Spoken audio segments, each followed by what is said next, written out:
সাংস্কৃতিক পরিবেশনার মধ্য দিয়ে আন্তর্জাতিক মাতৃভাষা দিবস পালন করলেন বিভিন্ন দেশের কূটনৈতিক এবং আন্তর্জাতিক সংস্থার প্রতিনিধিরা।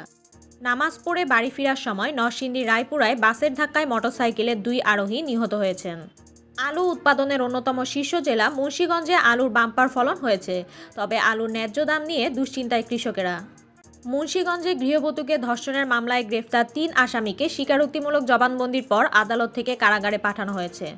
যৌথ বাহিনীর বিশেষ অভিযান অপারেশন ডেভিল হান্টের অংশ হিসেবে রাজধানীর মোহাম্মদপুর থানা পুলিশ 7 জনকে গ্রেফতার করেছে। ব্রিক্স জোটের দেশগুলোর ওপর 150% উচ্চমূল্যের শুল্ক আরোপের হুঁশিয়ারি দিয়েছেন মার্কিন প্রেসিডেন্ট ডোনাল্ড ট্রাম্প। পৃথিবীর যে কোনো প্রান্ত থেকেই ধরে আনব বলে মন্তব্য করে নতুন এফবিআই প্রধানের হুঁশিয়ারি। আইসিসি চ্যাম্পিয়ন্স ট্রফিতে শুক্রবার মুখোমুখি হয়েছে আফগানিস্তান এবং দক্ষিণ আফ্রিকা। ভারতীয় ক্রিকেট দলের সাবেক অধিনায়ক সৌরভ গাঙ্গুলি বৃহস্পতিবার এক বড় দুর্ঘটনার হাত থেকে অল্পের জন্য রক্ষা পেলেন। বর্ধমানের একটি অনুষ্ঠানে যাওয়ার পথে তিনি এই দুর্ঘটনার শিকার হন। ভারতের বিপক্ষে ম্যাচের আগে জোড়া দুঃসংবাদ পেল পাকিস্তান দল।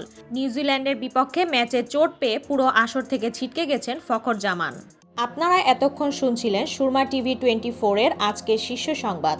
উপস্থাপনায় ছিলাম আমি সুমাইয়া তাসনিম।